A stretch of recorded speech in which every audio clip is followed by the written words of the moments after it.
Married to a Frenchman, Nancy spent 5 years working with the French resistance during the occupation. Her book starts, as the Liberator bomber circled over the dropping zone in France, I could see lights flashing and huge bonfires burning.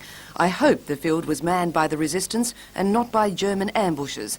Huddled in the belly of the bomber, airsick and vomiting, I was hardly Hollywood's idea of a glamorous spy. But now that part of her life is about to be transformed into a television miniseries, starring John Waters as Nancy's husband Henri and Noni Hazelhurst as Nancy. But how her life will translate onto film, not even Nancy is sure. I was a young woman in those days, and 4 or 5 years, that's a long time for a young woman to be involved in all these kind of things. I think the most memorable is the friendship I had with people.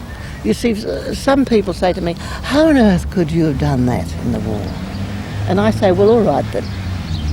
I was in the war with people who had loyalty and integrity. It was easy for me. We all believed in getting the Germans out of France.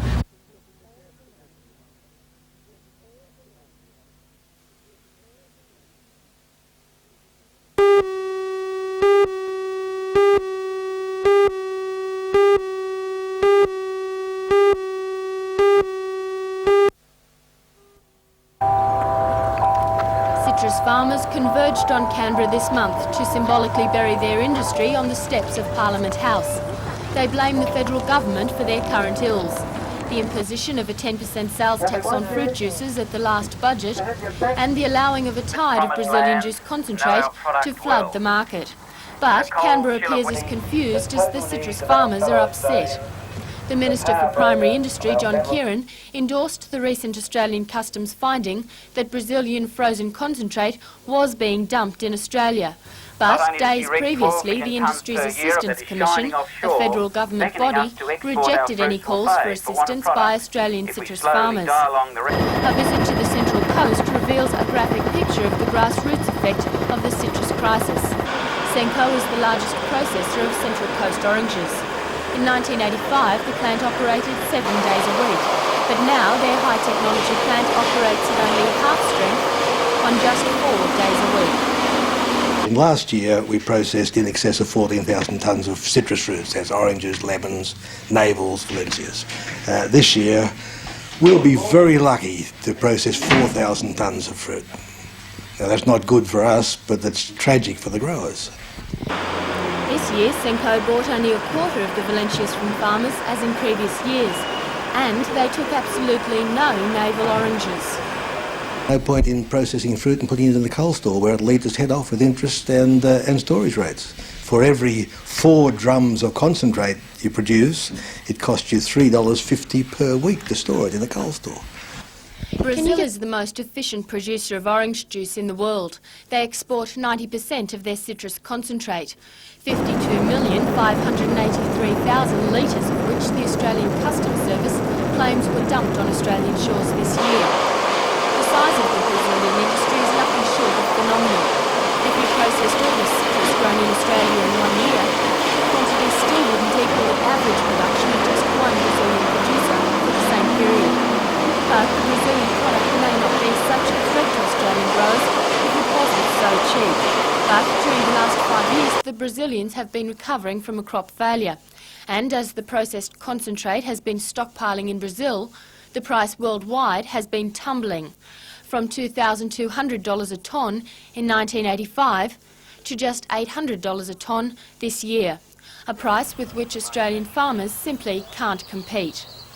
The drop came so dramatically and with such a rush, it really caught us. We were thinking that there probably may be difficulties in the future with Brazil, but it just came so rapidly and so suddenly. A year ago, Pete's Ridge farmer Bob Kemp was getting up to $160 a tonne for his valencias. This year, he's having trouble selling them at just $65 a tonne, and each tonne costs him $40 to pick from the tree. Government support as the president of the Australian Citrus Industry Council, he's now working to preserve the citrus industry. He's been involved in negotiations to set up marketing and research bodies to help fight the biggest battle the industry has yet faced. We are establishing at this stage a statutory research authority Australia-wide, and this has been coupled with a statutory promotions authority which will promote fresh fruit on the export and domestic markets, and will be a great step forward, I think.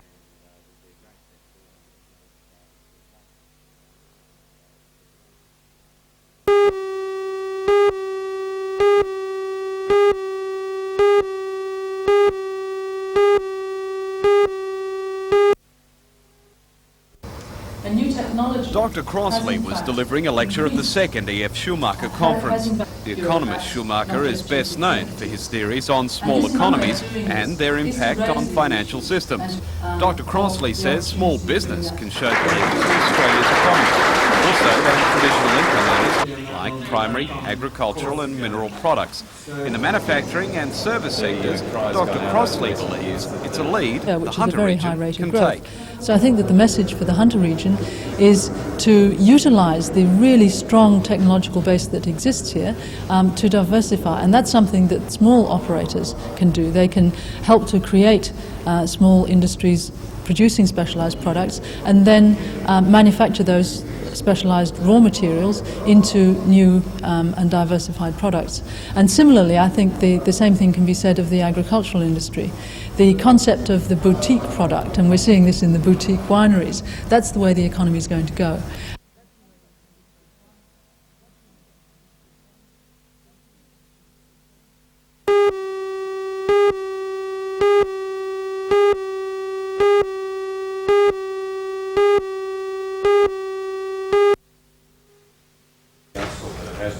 The meeting went as the Labor Party majority had hoped. Alderman John Ross and delegate Alderman Ron Robinson was installed as the deputy. Declined the nomination for deputy, and Alderman John Jenkins' nomination was declared invalid after it was found that his nominator had not signed the document. This faux pas set the tone for the meeting. As it wore on, it became evident that there was a deep division between the Labor and non-Labor delegates, with accusations of steamroller tactics. But Alderman Moss believes this antagonism will be short-lived. Yes. If this chairman has any say in the matter, any differences that appear to have been there today, which I believe are only of a temporary nature, will be overcome as council settles down after the change. Another issue discussed today was the alleged low morale within the ranks of Shortland Electricity. It was moved by Labor delegate Alderman Dennis Nichols that there should be a reintroduction of the half-day Christmas Eve holiday, a move that was fiercely opposed by former chairman Councillor John Jobling. Councillor Jobling maintains that a recent inquiry into the half-day holiday found that neither the council nor the chairman can grant the holiday, and if it is allowed, the council delegates themselves could face a surcharge for the $140,000 cost of the holiday. When the issue went to the vote, Alderman Moss failed to raise his hand in favour of the motion, and when he attempted to put his casting vote, it was declared invalid, thus defeating the motion 8 votes to 7. Councillor Jobling, why was it so important that the motion on the half day on Christmas Eve be deferred? Well, I think there's a number of things. They need to look at the legalities of it. The Industrial Commission last time didn't rule that the chairman had the authority. I don't want to see the chairman leave himself exposed to a possible surcharge, or for that matter, quite frankly, any members of the council or the senior officers, and that's just what could happen if they're not sure.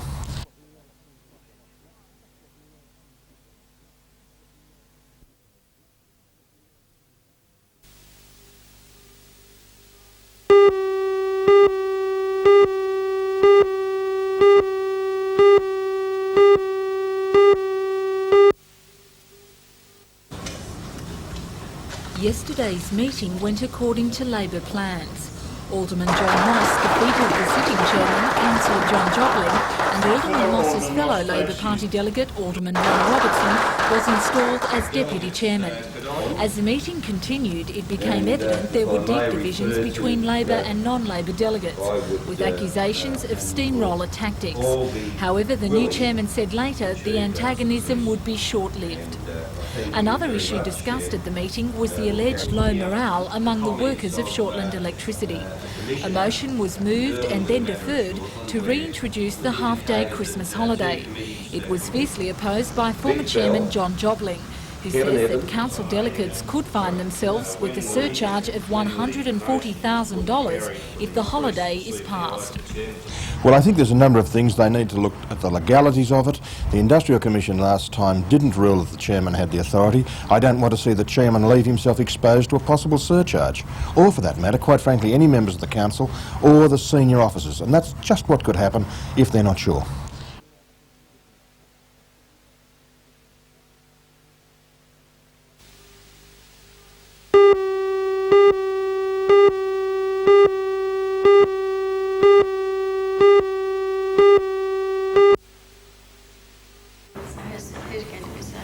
At home in his church at Merewether Central, Reverend Robert Grout, accompanied by wife Madge, will next month celebrate 50 years behind the pulpit. Called to the church at 18, the 74-year-old minister spent most of his time preaching at the various parishes throughout Newcastle, Maitland and the Upper Hunter areas. Retiring after 41 years full-time service, he has continued preaching for the last 9 years. Describing himself as a high church Methodist, Reverend Grout moved with the times in 1977, when the Presbyterian and Methodist churches joined forces and became known as the Uniting Church, and women began to play a major role. I'm very sympathetic to women preachers. St Paul himself had women who helped him in the work, and I believe that a woman has a place in ministry, in preaching. Where do you see the church heading in the future? I think there'll be more union of the churches. I think that ultimately we should all be one. I look forward to that time when all the churches will be one church. I think that could come, not in my time perhaps, but ultimately.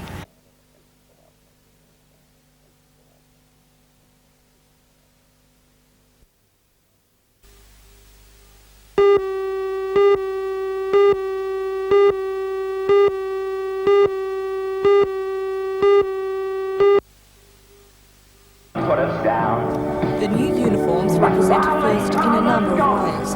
It's the first time the Newcastle Permanent Building Society has incorporated its colours of black and white to deck out its frontline staff. And it's also the only time Newcastle designer Jean Bass has embarked on such a project. Something I've wanted to do for quite a while. It's a real challenge for a designer to have to work within a tight framework. I mean, anybody can design and it can go on forever. But yes, it was a big challenge for us, and I feel that we've been quite successful in what we've done, in that both the company and the girls like the product. One of the hardest aspects of the project was finding a quality, durable fabric that would stand up to the day-to-day wear. Jean and her husband Kevin Coffey finally found one in Germany. The corporate wardrobe for managers and clerical staff will make its debut in the branches on Monday morning. There's only one place. It's our town.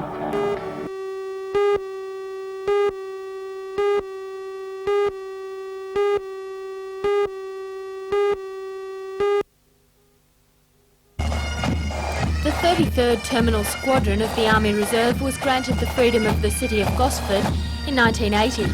Since then, they've marched down Man Street every second year. Leading them today was the Pipes and Drums Band of the Royal Australian Corps of Transport, who are based at Adamstown. Local police officers cleared the way and conveyed a message from the Mayor. 33 Terminal Squadron with the Mayor and Council's approval. On the waterfront, the squadron made their heavy equipment available for public inspection. But unexpectedly, the Army had a trick up its sleeve. Transport driver Wendy Bergen is the youngest female magician in Australia, and she couldn't help but put on a show.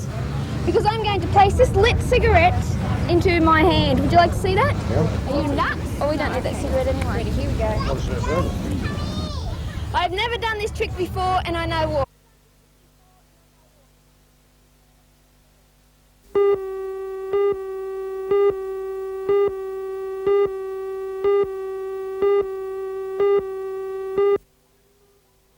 Waiting 1 rider at the gate. Bradley Hawkins, number 7 New South Wales. The star of the show was 4 times national champion Tylee Muxley, who today took the 13 years boys title just to show she's the best of both sexes. Other winners were Daniel Vukanovich, Scott Greedy, Clint Penfold, Ben Previtt and Jason Maxwell. The main event, the Pro-Am, went for well-known Blacktown team rider Rockabilly Dixon. The championships attracted some 230 riders from Queensland, Victoria and all parts of New South Wales. In all, 26 events were decided. Number 7 was Hawkins.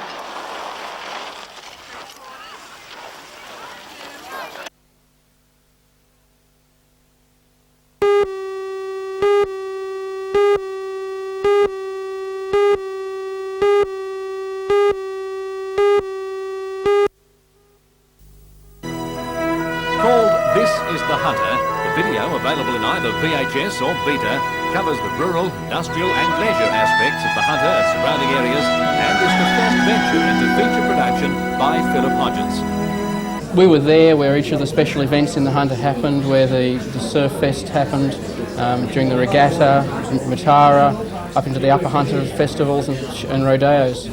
So it was all your own resources? You haven't got material from other people? Entirely shot in Newcastle by Newcastle people. And it was hard work, 12 months of it, to get 540 shots in the final 27 minutes, edited down from 8 hours of material. It's all set to music, as Philip said at the launching, to allow people to discuss it as it goes. Philip says his motives in making the tape are not selfish. So I would like it to be a commercial success, of course, but I did also partly to celebrate the Hunter and its people and the place that I enjoy living. Well, just what sort of people will buy it, do you think? Where's your market? The tourist who wants a souvenir to take away, people who want to send it to other friends outside the region or even overseas. Well, it sounds like a great celebration, but how will people be able to get hold of a copy? Through most of the tourist outlets, through the tourist associations. It's yet it's a little undefined totally, or from us, of course. Tourism promotion officers from various bodies at today's launching endorsed the product, like Eddie J. So what are your impressions of the tape? Well, I think the tape is something, as it comes up as the morning and gives us the crescendo of the day, and this is exactly what we're looking in the Hunter, something to build up and to show people really what we've got. I thought that it's something that's been sadly lacking in the area is a quality production, promoting the whole region. And obviously we endorse any publication such as this, which shows Newcastle and indeed the entire valley on such a wide overall base. I think the whole tape shows what the region has to offer, starting from Newcastle, starting from Surfers up to the vineyards, and gives a very bright idea about what tourist activities we have to offer. And so you fully endorse the idea? Yes.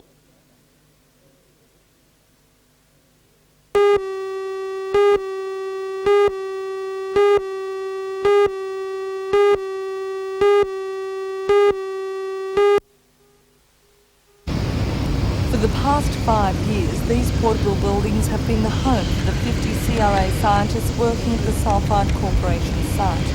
But by June next year, these will be the new spacious premises. The Advanced Technical Development, a subsidiary of CRA, will build a new office and laboratory for analytical chemistry and a pilot plant laboratory for base metal smelting research.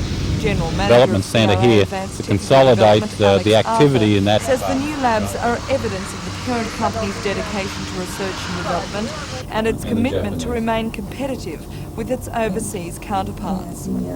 This being base metal processing, or really the study of new processes to make metals such as zinc, lead, copper more cheaply than what is the current technology.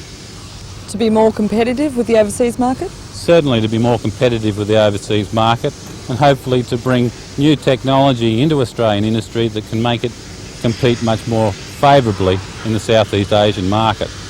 All right, that's fine. Thanks, Alex.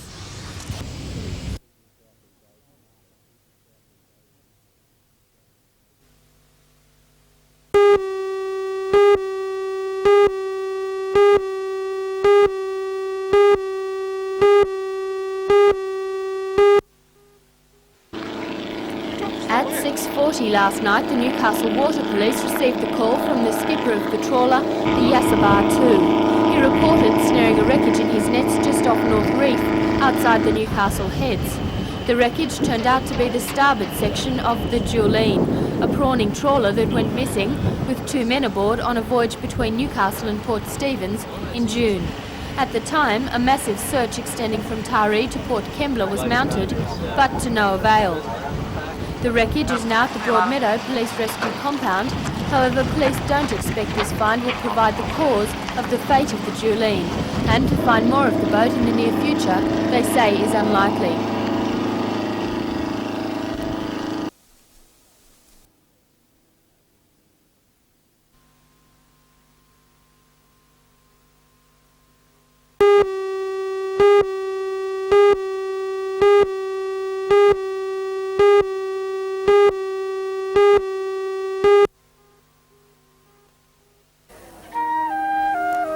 Everyone loves a bride, and yesterday the Port Stephens Royal Volunteer Coastal Patrol had good cause to love this group.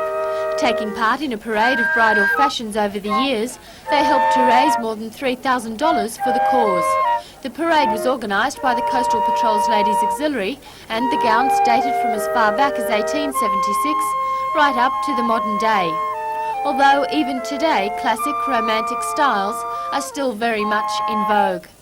Over 600 people attended the function, including former Lord Mayor of Newcastle, Joy Cummings. She was accompanied by her granddaughter Megan, who wore Mrs. Cummings' wedding dress from 1946.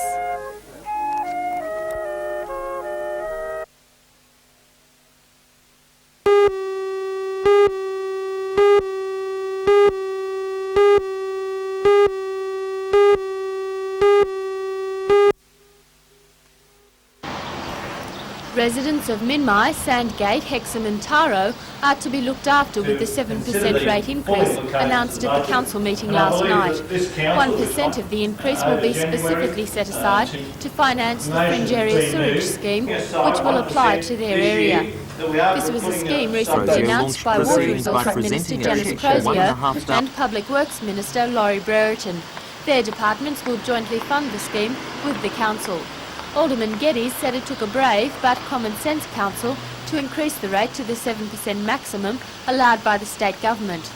Port Stephens Shire Council at their meeting also voted unanimously to increase rates in the Shire by 7%. They placed no provisos on the uses of the funds.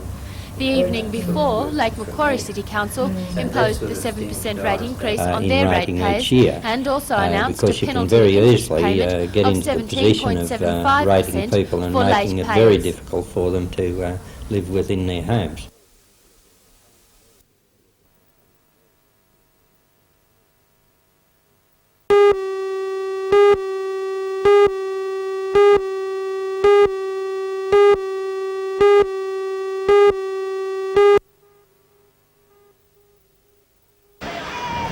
According to parents, the fight to improve the safety of road crossings near the school has been going on for more than 5 years. Despite numerous letters to the Minister, the parents say their call has largely been ignored. Each day, the majority of the more than 100 children at the school march across the busy Dunkley Parade on a pedestrian crossing outside the shops. The parents want the state government to put a supervisor on the crossing, and they say they'll blockade the crossing every morning and afternoon until the state government gives in to their demand.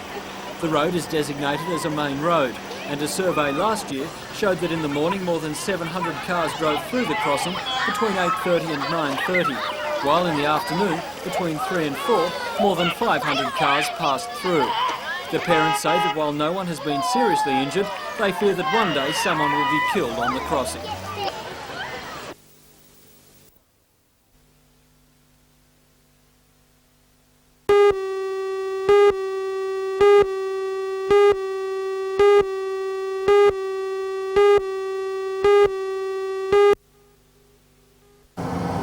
Cost analysis is a term that up until recently was confined to the city. But as the agricultural industry becomes more and more competitive, that phrase is now being used on the farm. To ensure that graziers understand the importance of getting the most out of their existing resources, a meeting of farmers was held in Sydney. Most of those who attended were cattle growers, and organisers blame high beef prices for the poor roll-up. But they say that the good times won't last forever, and the graziers should prepare for the future. Ian Blackwood from the Department of Agriculture. I think it's a matter of people beginning to set some production targets in their herds, establishing target calving percentages, weaning percentages, weight of turn-off, time of the year of turn-off, trying to hit markets, being very specific about the sort of markets that they want to try and hit. And in addition to that, being able to do cash flow budgets, I think, are particularly important. Realising that when you do a budget, don't put it in the drawer. Pull it out and update it every few months.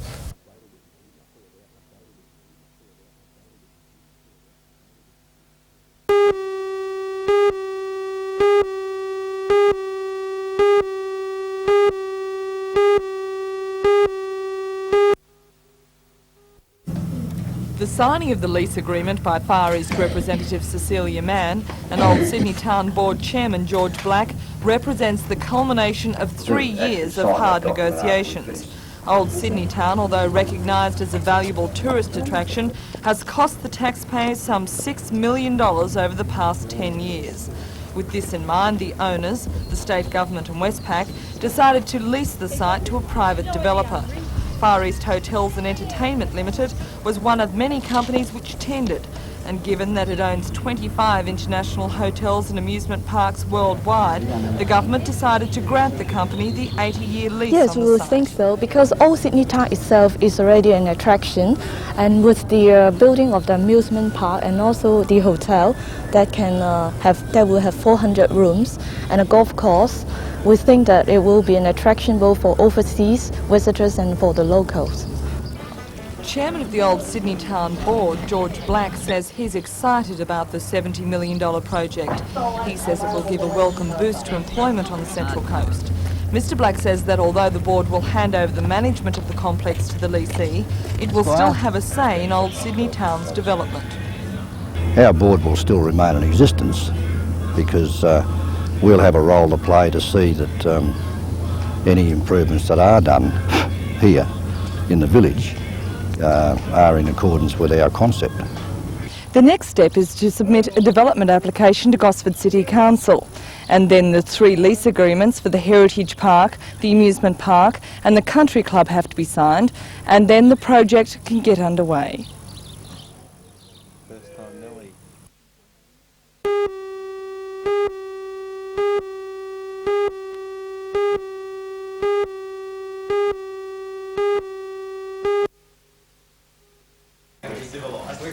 This wonderful white creamy substance is the stuff stomach aches are made of, especially when bolted down by hapless individuals seeking a certain kind of glory. Entry into the Guinness Book of World Records. In New York this July, the record was set at 4 litres of vanilla ice cream consumed in 31.67 seconds. Today, insurance agent Brian Traylon, his son Dan and friend Jason joined with local policeman Mark Conway to take the title off the Americans. And with the Mayor of Maitland officiating, the race began.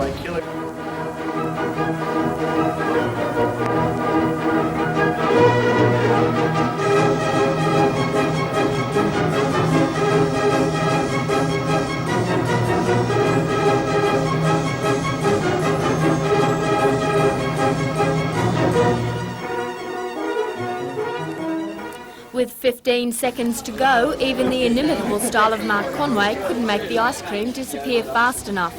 And at the 31.67 seconds mark, the previous record was safe. After the event, the challengers could only express awe for their counterpart in New York.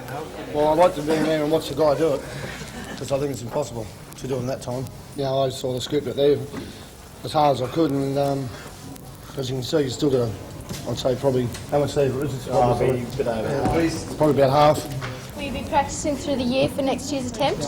I'll do anything for fun.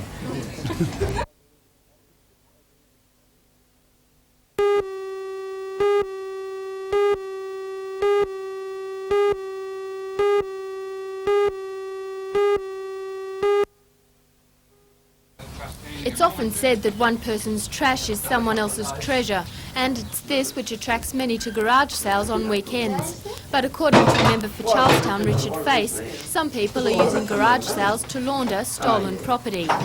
People are now using them as vehicles to run illegal businesses, that's to say second-hand dealer where they couldn't get a licence, and a very sinister situation that appears where they are becoming partial clearinghouses for quite a lot of stolen goods. Mr Face blames a recent increase in garage sales on amendments which have tightened up the Pawnbrokers Act and the Second-Hand Dealers Act in the last 18 months. The licensing squad of the Newcastle Police hold regular raids on garage sales to locate unlicensed second-hand dealers. People who make a practice of selling second-hand goods without a licence can be fined up to $200 for each offence. But Mr Face is more concerned for people who unwittingly buy goods at garage sales, which later turn out to be stolen property. My concern is that my constituents may unwittingly buy stolen goods, and then of course they have stolen goods in their custody. Simply, I think what we've got to do, and I've asked the Minister to do it, is clear that minority element out of garage sales so that the decent people that want to clear out their homes and get rid of excess material that's laying around their place can do so.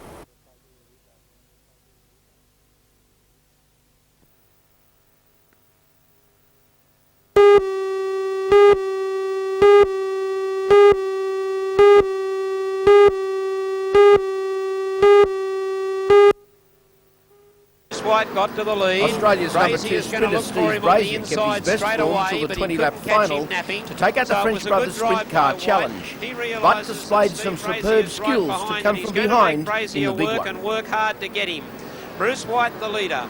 Steve Brazier waiting to get the pounce to go to the lead, and John Walsh staying right in touch with them. Oh, but there's Brazier on the inside pass. He's shot to the lead and he's really flying tonight. A couple of spectacular rollovers and some rough driving had the fans on their feet all night. Oh, double header. Spectacular stuff. Let's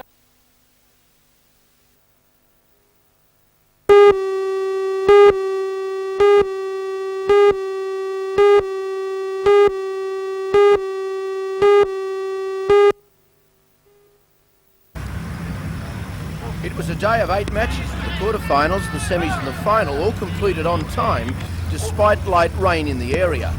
Finally it came down to the home club Wall's End doing battle with Merriweather after both teams had won their previous 2 matches.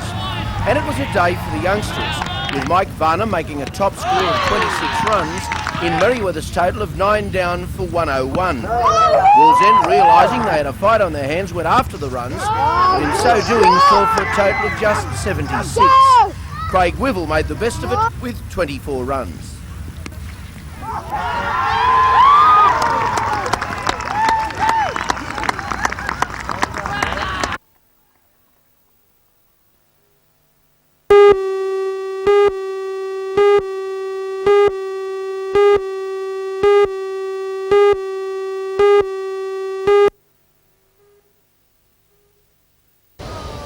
It was an overcast, hazy day at the beach, but even in these conditions, the sun holds dangers for all of us.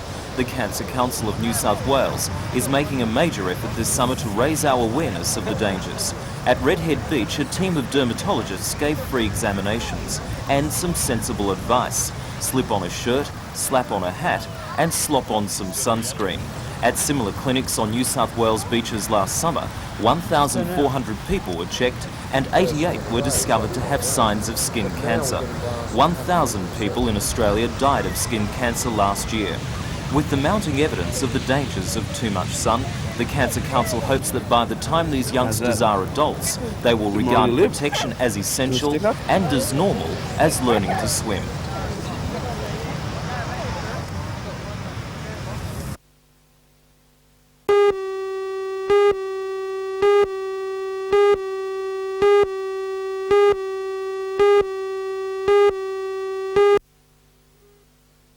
Hello, I'm Helen Hughes, and this is one of the works on display in an exhibition by Hunter Valley Sculptors at the Newcastle Region Art Gallery. About 20 pieces of sculpture made from wood, stone, cast metal and plastic will be on display until January the 11th. Join Ray Deneen and Anna Manzoni for all the news tonight at 6.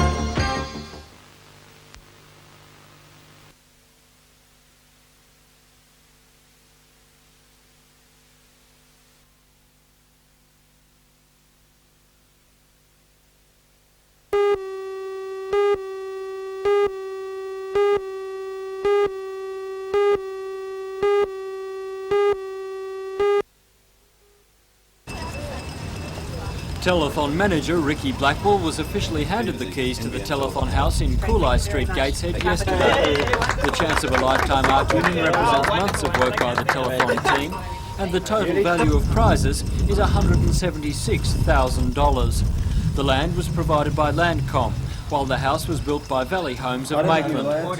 Inside are all the luxuries of that dream home. The main bedroom has an ensuite bathroom. There's a bar in the lounge room, and the kitchen is fully equipped. The electrical appliances have been provided by Retrovision, and the whole house has been furnished and decorated to designer standard by Grace Brothers. And if all the luxury gets too much, you can take a break and relax in the Blue Haven Pool and Spa. Or maybe get away from it all in the Ford Telstar from Closters, or the Quintrex boat, outboard and trailer from Bennett's Marine. You now have until the Art Union draw on April the 5th to buy your ticket. I don't think you